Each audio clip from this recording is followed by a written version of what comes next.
thank you for your attention to this long lecture. Why don't we take a short break before the question and answer section and before our discussion period? Yeah, I think you could really turn this into two classes. I think that the applied ethics part is so different in terms of its approach and its topic that I would make it 2 lectures. But, Really?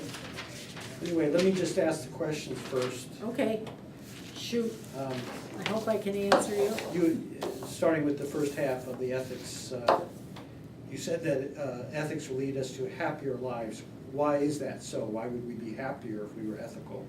Well, I think because we wouldn't be killing each other and stealing from each other and making each other miserable. I think that, you know, the problem, of course, is to how do we achieve that? But I mean, so you're saying that it reduces harm, Yes.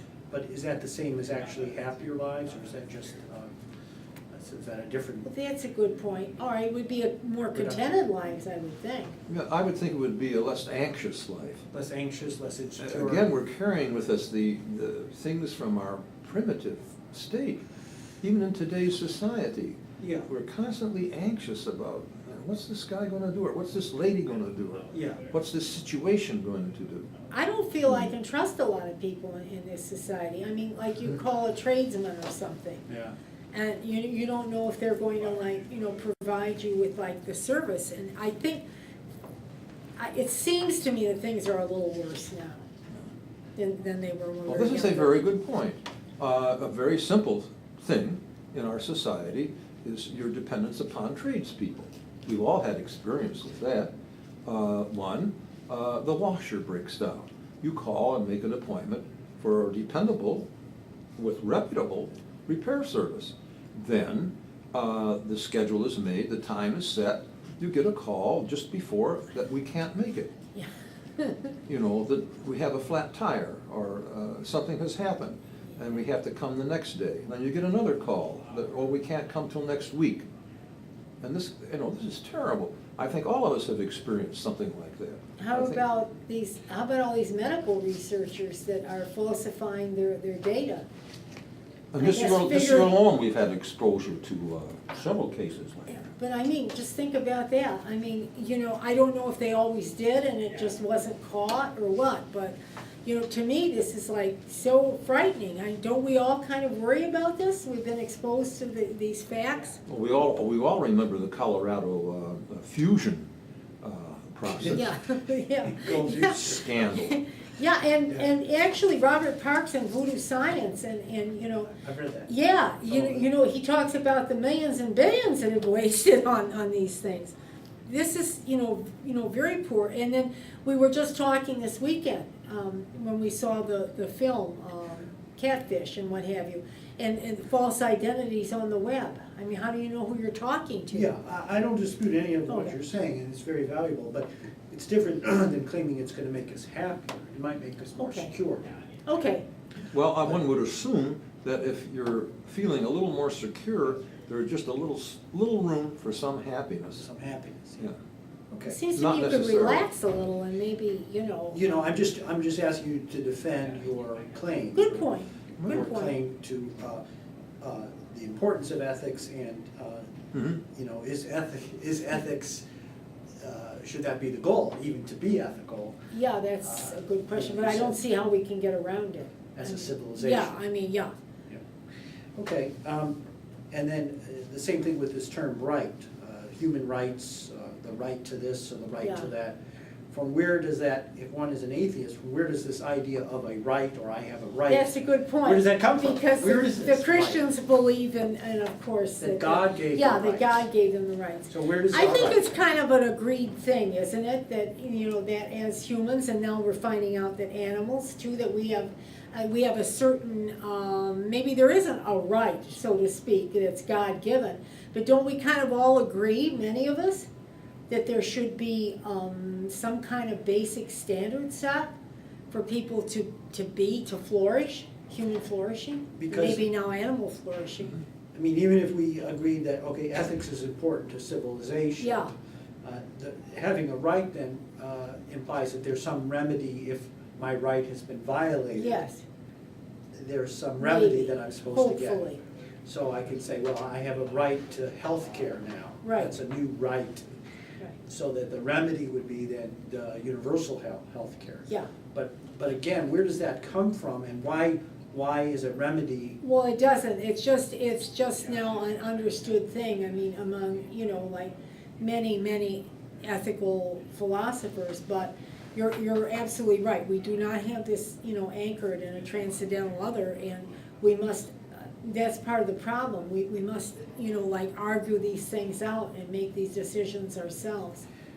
Because if you or me or anybody said, was given the opportunity to kill somebody, Right. say, Mary, I'm gonna let you kill somebody today, Right. and nobody's ever gonna know, you're Right. never gonna get caught, Right, nobody will ever know who did it, Right. I can guarantee you this. right.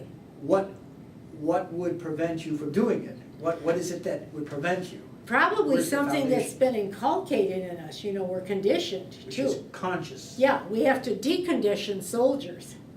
Because you didn't go into anything about one's conscience. Well, Where no, that comes from. because Kant would say that the very fact that we recognize that certain things are wrong, like killing, he actually said that this came from some, idea of, outside ourselves, from God, Yeah, somehow. But we just don't have that any longer. but We that's don't where have it. I'm trying to press you on, if it's not transcendental or metaphysical, where is this coming You from, this must, idea that I you can't just, kill? nothing. We have to arrive at this. We have to discuss this, and actually, there's many things even in primitive tribes that don't even really believe in a God necessarily. What's his But- name? Pascal Boyer has found this in his Religion Explained. He talks about certain basic things that many peoples, very primitive, seem to share. So is it an aversion, though, to this harming of another individual? To this, For some of us, yeah. maybe empathy? Sure, that's what knowing- Hume said. He thought that most morals were like anchored in empathy. But I don't necessarily, believe that either, But as a rationalist, you have to explain. You can't just say it comes from nothing, it comes from something. I'm not sure that it does. Yeah. I think it comes from, societal conditioning, to tell you the truth. But that's something. Yeah, it's something, but it's Yeah. not very much. It's I not think it's very much. from humans interacting with each other. Well, that's what Gazzaniga says. You're either going to be able to walk around with a spiked club and clonk the next person, and do without, because if you clunk enough people, there aren't enough people to produce goods and services. Yeah, so it's.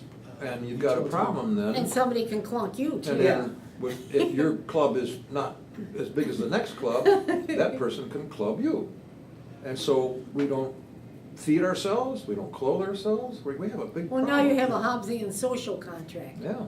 Yeah, Which is- but they've also shown that people do. Remember we talked about the chimpanzees. They live in nurtural groups, so what makes them do it?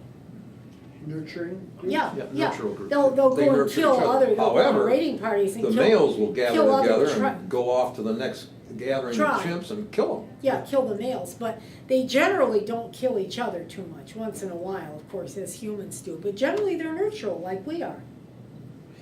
Because that's why I gave the example of. Is it maybe genetic? I don't know.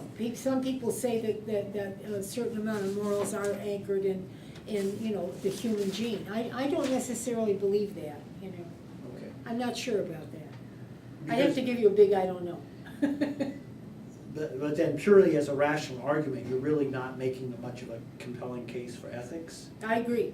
And this is something that we atheists are attacked on and will be attacked on, is that you're resorting to some irrational explanation or some vagaries that the religious people don't have to face, because they say, God told me that this is Right. wrong. Mm-hmm. Yeah, but this is part of being like mature humans too.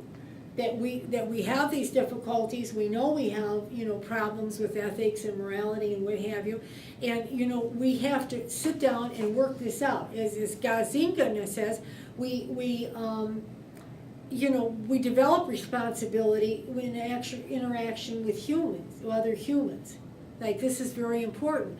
You know, how do you do this? I mean, how did people do this in primitive tribes? There was something. And I don't want to anchor it in a something, a transcendental other or something like that. I'm not sure. I think that social contracts are not that stupid. There's a little bit of everything, I feel. Deontology, you know, the categorical imperative, you know, utilitarianism. And where does situational ethics fit into all of this? So that sometimes it's okay to kill or to lie, and sometimes it isn't. I know, you see, So that's problematical. On what basis would I decide situationally what to do without fooling myself into, you know, justifying something I shouldn't do? That's a great question, Norm, but I don't have an answer for that because, you know,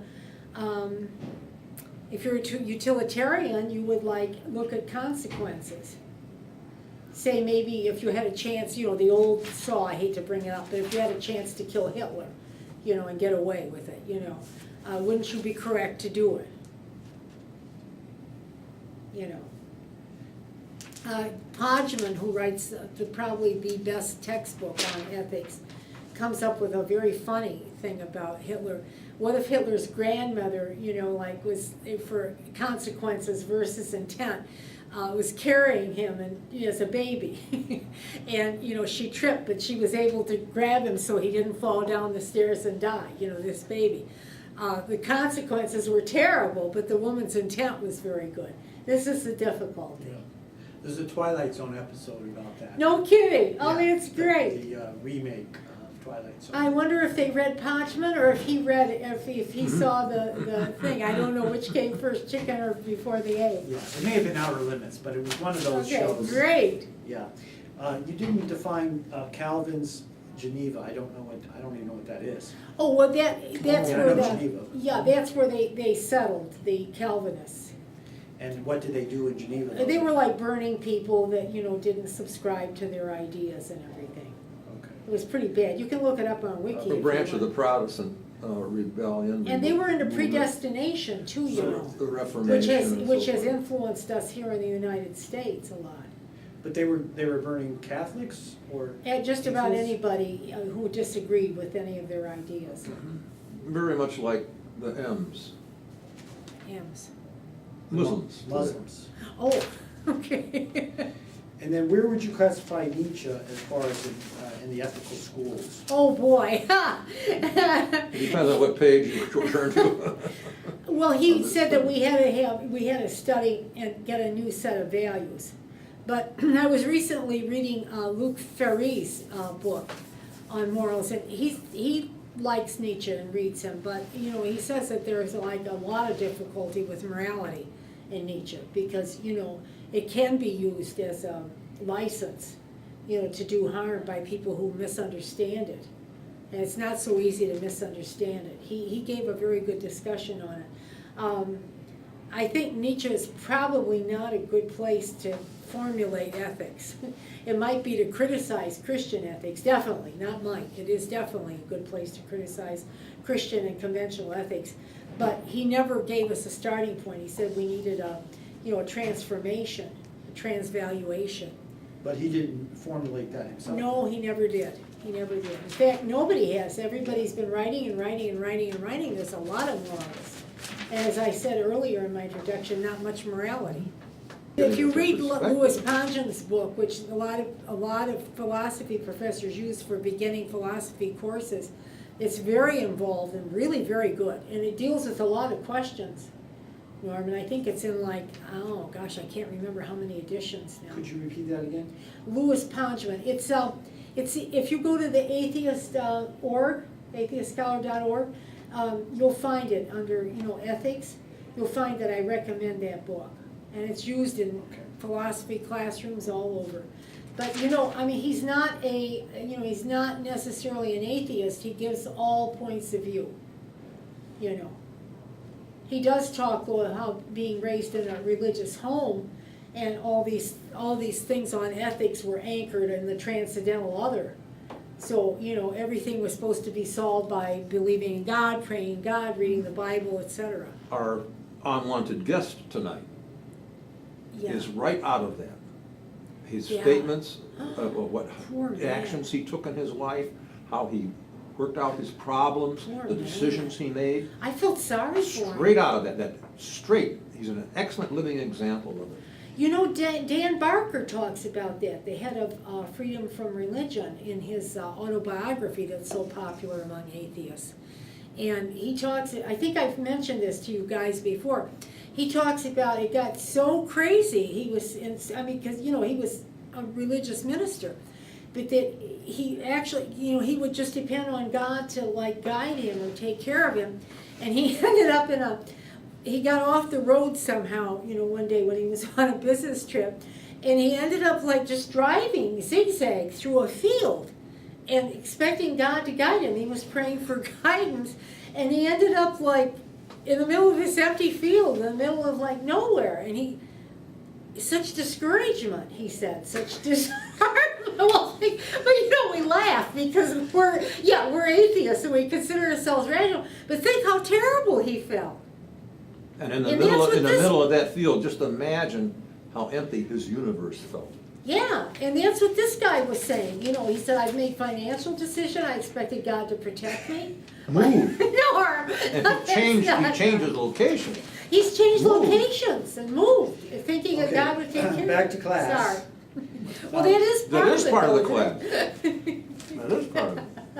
How has behaviorism influenced ethics?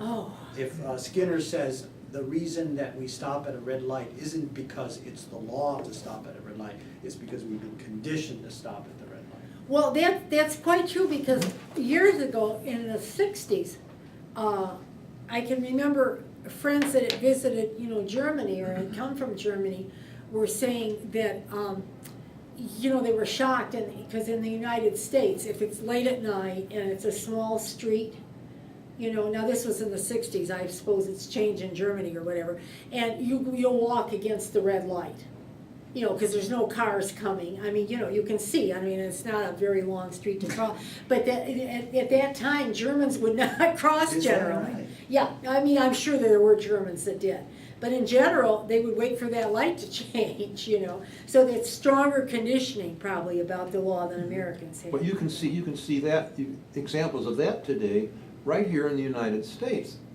I see that all the time. Okay. Different people. Yeah. They will stay at the corner Yeah. until the light changes. Then they'll cross that intersection. Frankly, I generally will. I have to kind of push myself to go Cross against the light. Yeah. But I've been standing at street corners and people go shoo, shoo, shoo, Yeah. But right then, around you.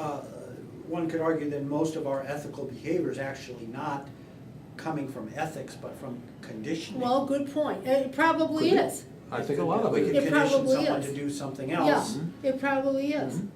you know, and so it. Well, we condition our children Yeah. very young. Mhm. But doesn't that cast a poor light on this rational, secular ethics? Because it means that we're really not acting out of a conscious choice, but just because that's the way everybody does it, right? That could be part of it, but another person would view it this way. He or she would say, I just saw a person walk against the light and get knocked down by a car, which bears But out. that's consequences. That's a consequence of their action, but it reinforces me not to do that. Yeah. That and- reinforces my decision not to. They made a decision to do that. I'm making a decision not to do that because the consequence is that you will get hit by a car eventually. Maybe. Maybe. Okay, but That's is that some- an ethical choice, or is that simply self-interest? Well, Self-interest. that's a self-interest choice. But Of course, remember, if you're like- carrying a baby in your arms, it becomes an ethical problem. But remember, like, you know, the Freudians talk about the ego and the id and all that, and the fact that, you know, the ego kind of controls all the irrational, you know, passions and the things we want to act out, which is self-protective. Don't they say that? That the ego is a self-protective part of us? Mhm. So I don't know where, honestly, I don't know where it's coming from. I think we secular people have a difficulty, frankly, with ethical things. But I think that, you know, we can work it out. If we stop saying, you know, that science is gonna provide us the answer eventually. What function When does is the that? superego have then?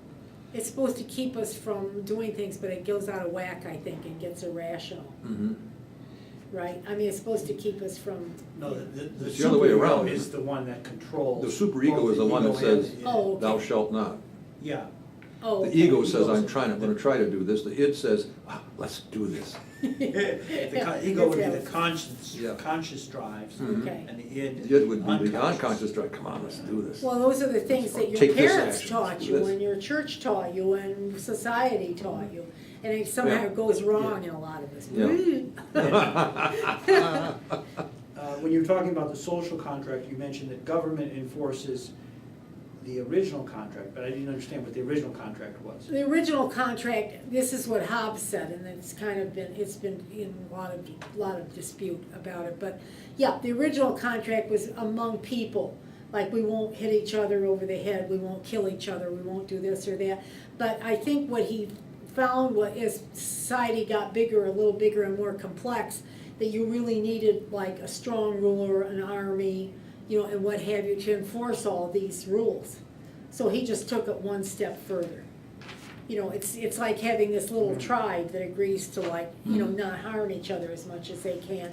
And then, you know, people, you know, society gets more and more complex, and then what do? Well, if they merge with the tribe next door that used to break their heads. Right, They're not breaking their heads now because they all need to share the corn. right. To grow the corn together, I'm just, you know, and, or hunt the lion or whatever, Yeah. or the antelope, and they're having a cooperative thing, and they're less likely to hit each other over the head.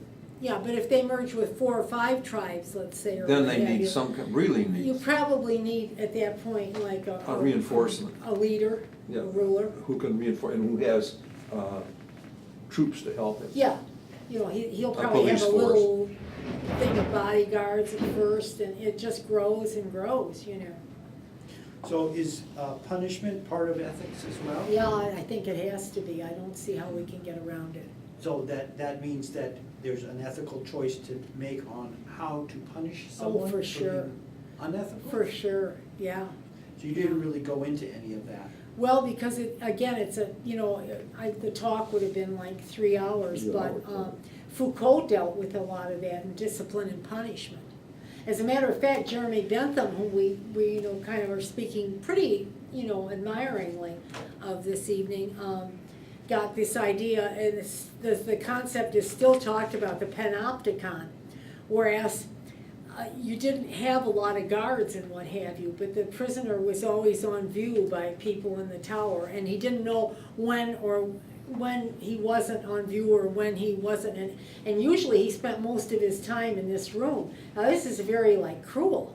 I mean, if you had like a huge prison, just, you know, like, you know, being regulated like that, I don't think you could. I think people would probably break out of it. But you can imagine. So Foucault deals with that in his whole book, and it becomes very, very difficult. But I think, bottom line is, we've talked about what are psychopaths, and, you know, we've discussed that sometimes. And we have certain people that you just can't let loose. Well, then the question of capital punishment comes up, is that how can you say that it's ethical or non-ethical to kill somebody as punishment? How would you justify that under an ethical framework?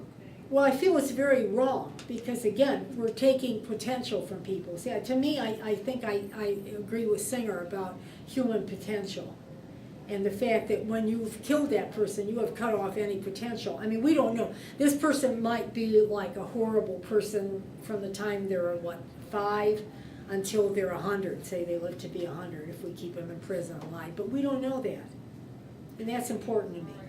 So that becomes the foundation of being against capital punishment. Oh, yeah, I'm definitely against it. I think, though, we need to protect society, and we have to segregate these people. We have to keep them in prison.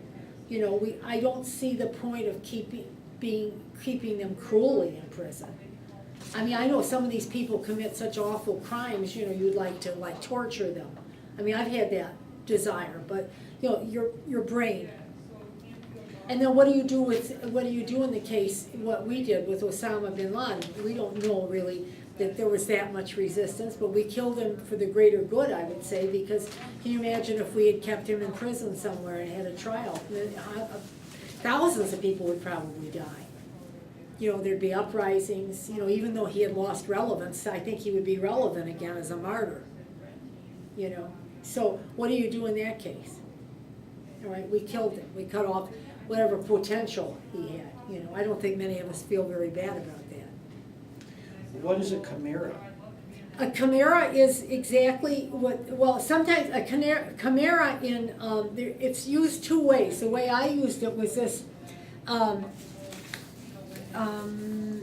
it's something that it's two cell things that can fuse and be cemented, so that's what's so funny. You mean two fertilized embryos? Yeah, well, let me look at my pages here. But sometimes it also means a human and an animal. You know, you see in ancient myth, like a lion's head and a human body or vice versa. Yeah, that's a chimera also. But wait a minute, let me get back to, because I guess I didn't describe it very well, and I want to describe it specifically. I 'Cause thought it's- you did a pretty good job with it. Okay, It's, well, you two know- cells that become one. Yeah, well, it's important, why it's important is that, you know, I guess it's under, yeah, here it is. Yeah. Chimeras have certain characteristics of two embryos fused into a single ball of cells which are capable of being implanted, so they can put you in, and which develop into a complete human being. What do you mean One human being. One Yeah. dies out. Well, no, they kind of Merges. merge. They all merge. They fuse into a single. So this is what's so funny, because as I say, both these embryos, according to Christian doctrine, had a soul at the instant of fertilization. Now. So what do you have do now? Two souls in one body? They should be impossible to fuse into one soul. Yeah. See, this is a great argument against the Christian thing about the, cell. Yeah, but the chromosomes are still limited at 46 chromosomes, right? I don't understand how you can't have two I'm sets not of- sure. You That really I'm have not to, sure. you have to But study the science. Yeah. they have certain You really have to study characteristics, they something. say, of two embryos fused into a single ball of cells. And Okay. they're capable of being implanted, I mean, they mean in the womb. My next question is, where is secular ethics taught today? Is this ever taught at the high school level? Is this something that you have to major in philosophy to learn about secular ethics? I think that if you take a class in philosophy, that's why I think it's a shame that they're dropping a lot of these requirements at the colleges, because a basic philosophy class, like Louis Poggian, I mean, he'll also talk about Christian ethics in there too, but most of the book that I looked at, was the text that I looked at and read and learned a lot from, was really secular in intent. And the Unitarian churches used to teach this to the children in the Sunday schools.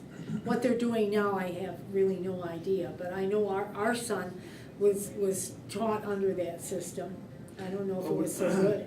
Would you say that there's such a thing as ethical literacy, where someone has to be educated in Yes. the secular ethic? Yes, because otherwise it's just what you talked about before, conditioning. And that's what isn't that what most people are operating on? Some conditioning, fear of punishment, that's a Yeah. big thing, Yeah. And, fear of like punishment on earth, like going to jail if you steal something, or people putting you down, and your reputation, being Yeah, social affected. status, yeah. Yeah, social status, etc. And of course, also for the Christians, it's, and other religions, it's the afterlife. There's punishment for that, How does ethics influence law and lawmaking? Is law truly come from ethics, or is it something more emotional, more just a feeling of the day? I think it's both.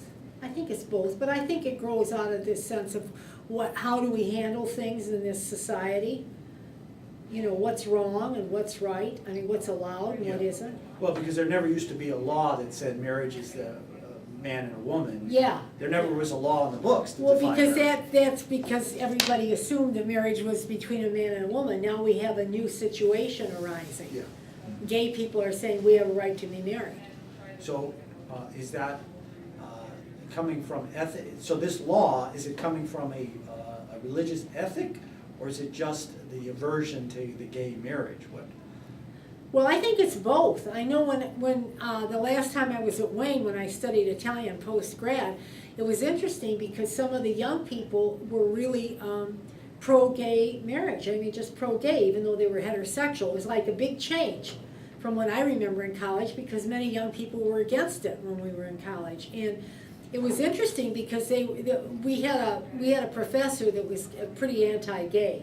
20 years older than the student. Yeah, and I used to Yeah, I 20 used to years bug him when he would say things, and then he would have to agree because he had to be politically correct. But then 2 days later, he'd start again, you know. And the students assumed that, one, he had a problem, and two, that people, you know, when we talked, you know, behind his back, and two, that people like that are focusing on the act, which they find really upsetting and disgusting, probably because of conditioning or whatever, and not on the relationship between the people or the interaction. It was like night and day. I was really shocked that so many young people would have that idea. That was very, but see, there you are, there's a change in outlook and point of view, and then all of a sudden, the morals change. I think, as I said, in our day, I think most people would consider gay marriage really immoral. Something, you know, unspeakable, something not even considered. Not considered. No. No.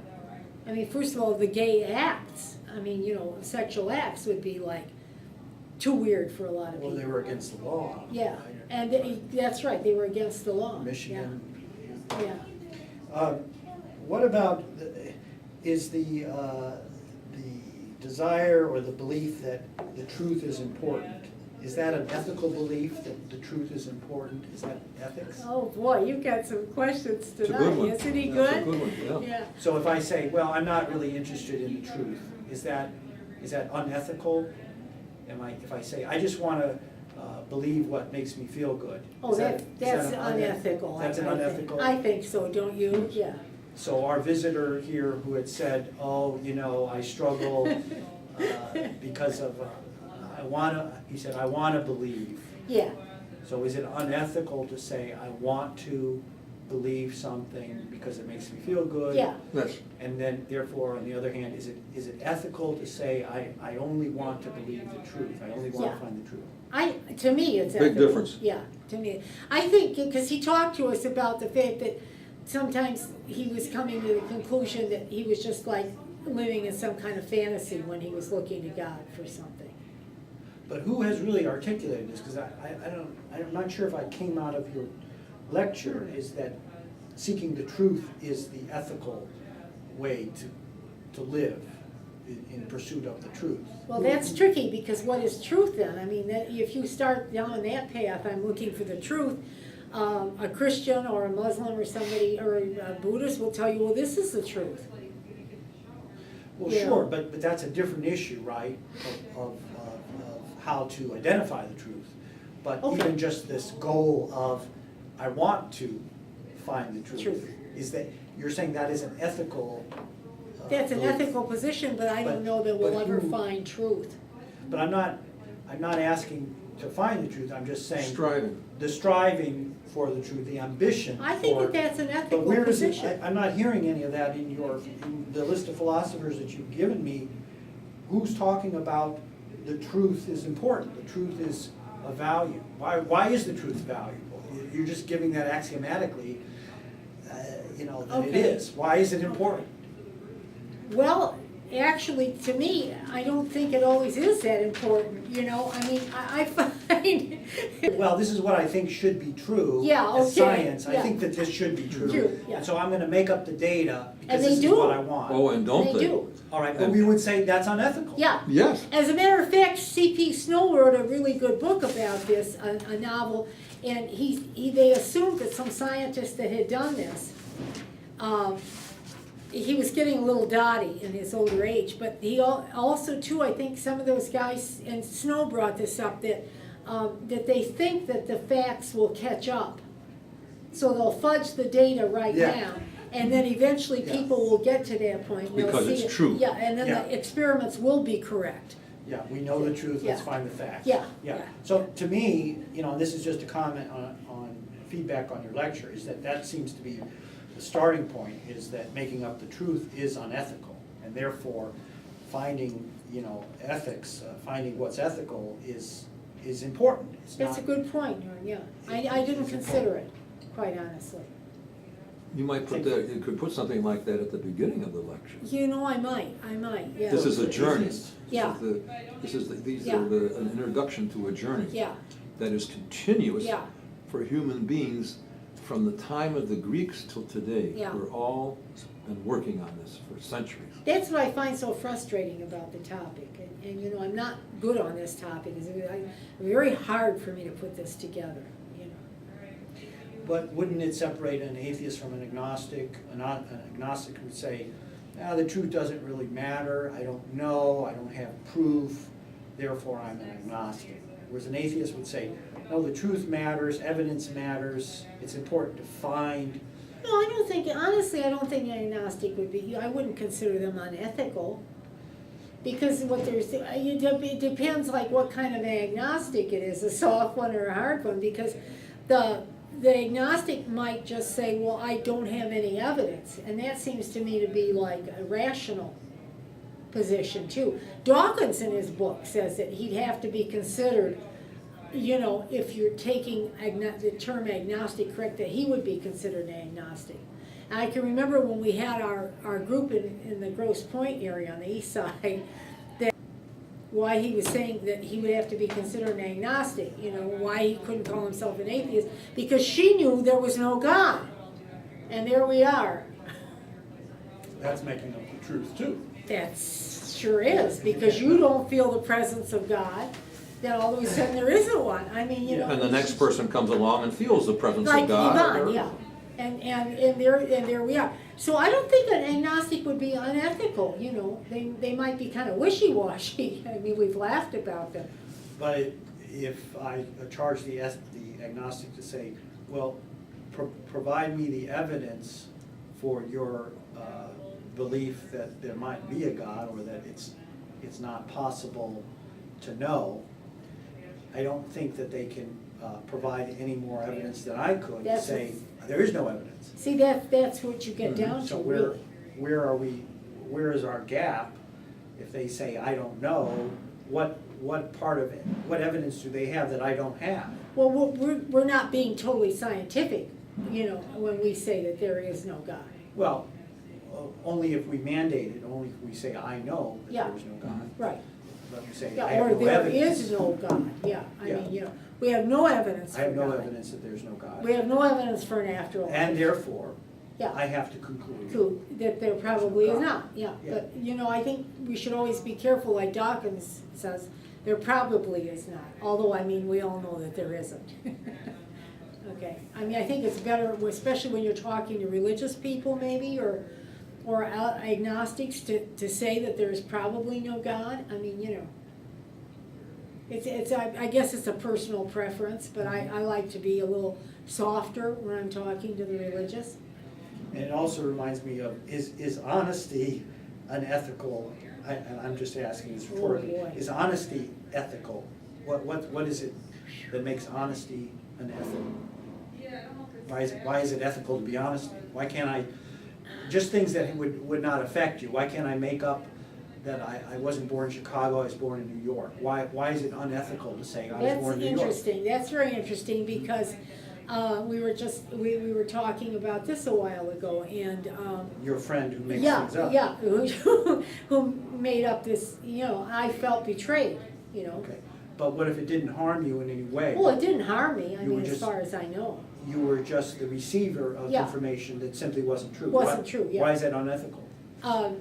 I felt betrayed, by her, because she was presenting something different and I was believing it, and I was seeing her in a different light than if I had known her real persona, which I still don't know, because, that I didn't give her a chance to reveal it. I didn't want to know at that point, Don't you think that's kind of Well, I just feel unethical? that we're kind of on shaky ground at some point as rationalists, that we would have to be able to defend these sort of innocuous situations that on the surface don't seem to cause harm, but that we label as unethical. Okay. And also with capital punishment is that, just feeling an aversion to killing someone, is that enough of a justification not to kill somebody, even if they have killed someone? Well, some people think that that's fine. I watched programs on capital punishment, and the law enforcers, let's say, say that, if they believe in God, they say, well, if the guy was innocent,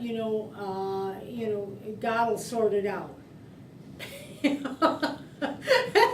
That's it, as the Greeks would do. Yeah, however, there's an intervention going on right now in the United States with the group of lawyers who seek out flaws in the DNA testimony. The Innocence Project, yeah. The Innocence Project, and they have uncovered now it's way over 300 people on death row that shouldn't be there, or they've been, most of them have been freed.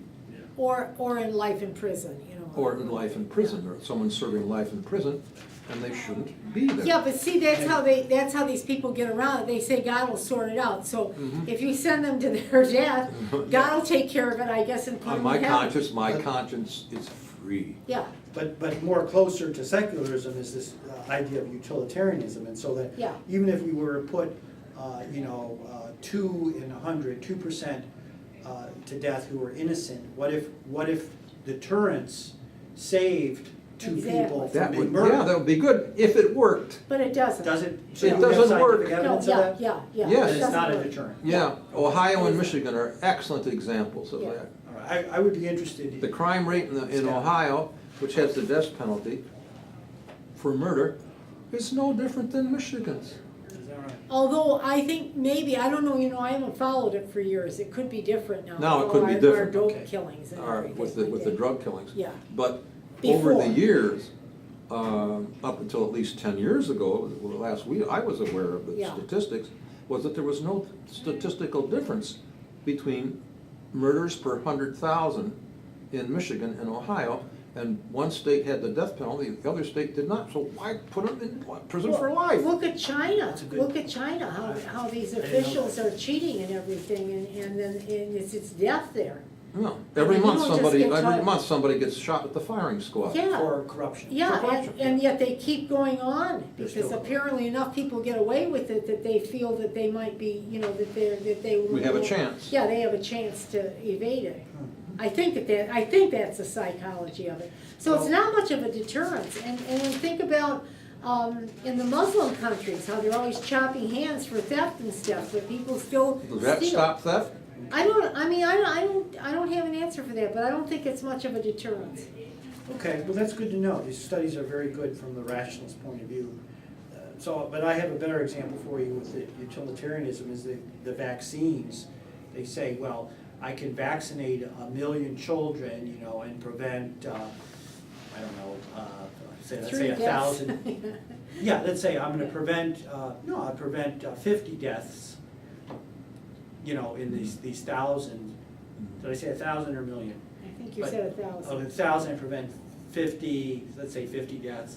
But, guess what? One child is gonna die as a result of the vaccine See, itself. that's the thing. Yeah. So, but a utilitarian would say, oh, but that's cool. okay. Yeah, that's cool, they You will. see, so, but They will. is that really ethics? Is that really ethical? No, see, No. that's the difficult. The most unethical thing about that is if the researchers would do nothing about trying to find a way to eliminate the one death. That would be unethical. The ethical thing is to go ahead and continue the vaccination program. What are you going to do? Because one child in the 1 million dies, you're going to kill 10,000 But without so- who would not get the vaccination and would die without the vaccination? But this is a true dilemma, because Yes, it is. you're Yes, it bringing a value system that says, I said 50 people, I said, these 50 children are more valuable than this one child that died. Yeah. But on what basis are See, you really you making? don't. Just That's- because there's 50 of them? That's what's Well, wrong with Yeah, utilitarianism. that's another problem, Yeah. because it's the same thing as when you come to a result of, this is helping cancer, cure cancer. How many people were cured by it? 1 in 100,000. Well, that's nothing. Would prevent It's got- cancer. It's got to, any kind. Yeah. So it's got to be up there, it's got to be in the 40, 50, 60 percentile. But on what basis are you making that choice? Yeah, then you have to make a choice, Yeah. if, how many people are you killing to save that many? Right. Yeah, so I want to see the statistics of the vaccinations, how many people have been saved by the vaccination versus how many people have been killed by the vaccination versus how many people would have died without the vaccination. How many people were dying Okay. before the vaccination? How about this too? How about the future agent thing? In other words, we have to like limit our use of oil today for the future, and that's utilitarianism. Mhm. And a lot of people would say, should we like ration ourselves now and Yeah. stuff? This is a very big difficulty with utilitarianism. Mhm. And Apia brought up a good point when he was criticizing Sam Harris's book about, so if you kill a person when they're sleeping and they don't know it, so they don't, suffer any pain, or is that necessarily an ethical act? Yes. There's all kinds of stuff. And just to take the vaccine example one step further, am I ethically responsible to tell people that yes, 1 in 1,000 will die? Oh, yes. Oh, yeah, that's your responsibility. But is it? Because if I do that, then some of these people will decline to have their children vaccinated. I So know. maybe I shouldn't tell them. No, they are rational people, they can make up their own minds. And if they You have And to- if they make a Well- decision not to do it, Yeah. their children will take the consequences of it. And if they don't, and if the children die from it, they should be charged with parental abuse. if they don't take the Yep.